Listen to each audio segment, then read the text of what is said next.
You have to change your food habits and lifestyle. এখন এটা নিয়ে আমিও বেশি কথা বলছি কারণ আমি নিজেও ট্রাই করছি। বিশ্বাস করেন, আপনাদেরকে আমি ফখর করে বলছি না।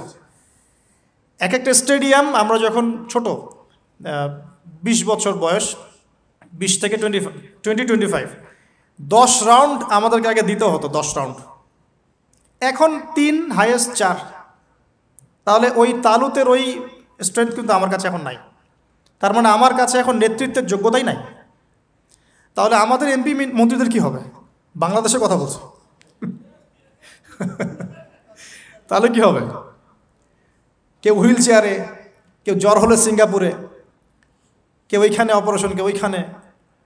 ফিজিক্যালি ফিট কয়জন আছেন? আমি কিন্তু তাদের সাথে খুব মজা করে কথা বলি। তাদের সাথে আমার খুব ভালো সম্পর্ক। ভালো সম্পর্ক মানে ফ্রেন্ডলি সম্পর্ক, মানে নাসিহত করি, নাসিহত।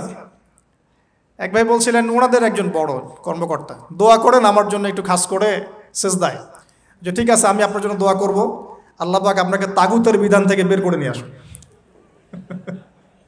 ঠিক আছে? তো যাই হোক, আল্লাহ তাদেরকে হেদায়েত করুন, দোয়া করি আমরা, আল্লাহ হেদায়েত করুন। এখন আমাদেরকে এক্সট্রা অর্ডিনারি মুসলিম হতে হলে অবশ্যই ফিজিক্যালি ফিট থাকতে হবে।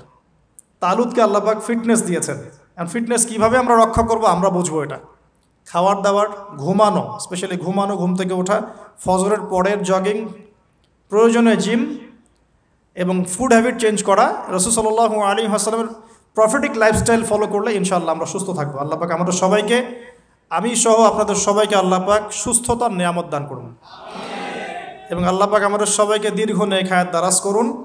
এই হায়াতকে আল্লাহর দ্বীনের জন্য ব্যয় করার তৌফিক দান করুন। আরেকটা হচ্ছে ইলম। আবারও জ্ঞানের কথা আসলো। তালুতকে আমি জ্ঞান দিয়েছি।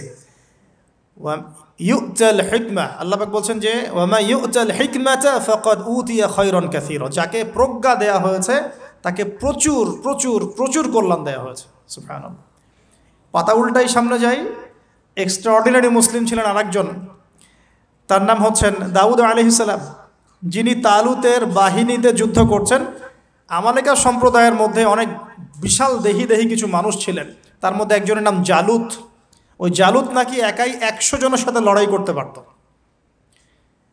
তো তালুত যখন নদী পার হচ্ছে তখন বলেছিল যে কেউ পানি খাবে না, শুধুমাত্র 1 ঢোক পানি খেতে পারবে। যে ব্যক্তি পানি খাবে তাহলে ইসামিন্নি, সে আমার কিন্তু অন্তর্ভুক্ত হতে পারবে না। তাফসিরে আসছে মাত্র 313 জন সৈন্য পানি না খেয়ে থাকতে পেরেছে। ওই যে বদরে 313 জন, ঠিক তালুতের যুদ্ধেও 313 জন। এটা অনেকে জানেন না, বদর যুদ্ধ হয়েছে 313 জন সাহাবী, তালুতের সাথেও ছিল মাত্র 313 জন। আর এদিকে আমালেকা সম্প্রদায়ের বিশাল বাহিনী। এখন আমালেকা সম্প্রদায়ের মধ্যে এক যোদ্ধা আছে, তার নাম জালুত, যে একাই 100 জনের সাথে লড়াই করতে পারে। আল্লাহ রাব্বুল আলামিন তার সাথে মোবারাজার জন্য দাউদ আলাইহিস সালামকে আদেশ করছে। দাউদ আলাইহিস সালামের বয়স তখন 14 বছর। বলা হচ্ছে তাফসীরের কিতাবে, দাউদ আলাইহিস সালাম দূর থেকে একটা যে গুলতি বলি আমরা, বাটুল গুলতি টাইপের, এগুলো নিক্ষেপ করে এটা সরাসরি তার এই 2 চোখের মাঝখানে গিয়ে লাগিয়েতেই তার ইন্তেকাল হয়ে গেছে, মৃত্যু হয়ে গেছে। জালুত শেষ। এটা দেখে আমালেকা সম্প্রদায় পিছনে পালানো শুরু করেছে। 313 জন নিয়ে এই মুসা আলাইহিস সালামের নেতৃত্বে, তালুতের নেতৃত্বে এই বাহিনী বাইতুল মাকদিস বিজয় করেছিল। এই বাইতুল মাকদিসের হিস্ট্রি অনেক অনেক প্রাচীন। এরা তো এখানকার নতুন আবর্জনা, এরা এখানকার নতুন নব্য আবর্জনা, কারণ এর হিস্ট্রি অনেক লম্বা, অনেক লম্বা। এর হিস্ট্রি এত লম্বা যেটা নিয়ে একটা কিতাবই লেখা যায়, যে জেরুজালেমের হিস্ট্রি, এই ইতিহাস পড়ে দেখেন। তো যাই হোক, এখন দাউদ আলাইহিস সালাম থেকে আমাদের কি শিক্ষা আছে একটু দেখি। এক্সট্রাঅর্ডিনারি মুসলিম হতে হলে কি করতে হবে? দাউদ আলাইহিস সালাম সম্পর্কে আল্লাহ রাব্বুল আলামিন 2টো কথা বলেছেন। এক, আল্লাহ রাব্বুল আলামিনের কাছে দাউদ আলাইহিস সালামের নামাজ অনেক অনেক বেশি পছন্দের ছিল, এবং আল্লাহ রাব্বুল আলামিন দাউদ আলাইহিস সালামের রোজাটা অনেক বেশি পছন্দ করতেন। আমরা কি জানি তিনি কেমন করে রোজা রাখতেন? একদিন রোজা রাখতেন, পরের দিন রাখতেন না, তারপরে আবার রাখতেন, তারপর রাখতেন না, তারপর আবার রাখতেন, তারপর রাখতেন না। এইভাবে তিনি সারা বছর রোজা রাখতেন। সুবহানাল্লাহ। এবং রাতের বেলা এত চমৎকার করে জাবুর তেলাওয়াত করতেন আর নামাজে দাঁড়িয়ে থাকতেন, তার এই জাবুরের তেলাওয়াত শুনতে পাখি, অনেক তাফসিরে আসছে পাখি, মাছ, অন্য অন্য প্রাণী তারা এসে চুপ করে বসে তার তেলাওয়াত শুনতো। এগুলো কোনো গাল গল্প নয়। বিশ্বাস করেন আল্লাহ পাকের এই পৃথিবীতে যত মাখলুক আছে সবাই আল্লাহর ইবাদত করে, সবাই। আল্লাহ পাক তো আমার নামাজের মুখাপেক্ষী নন।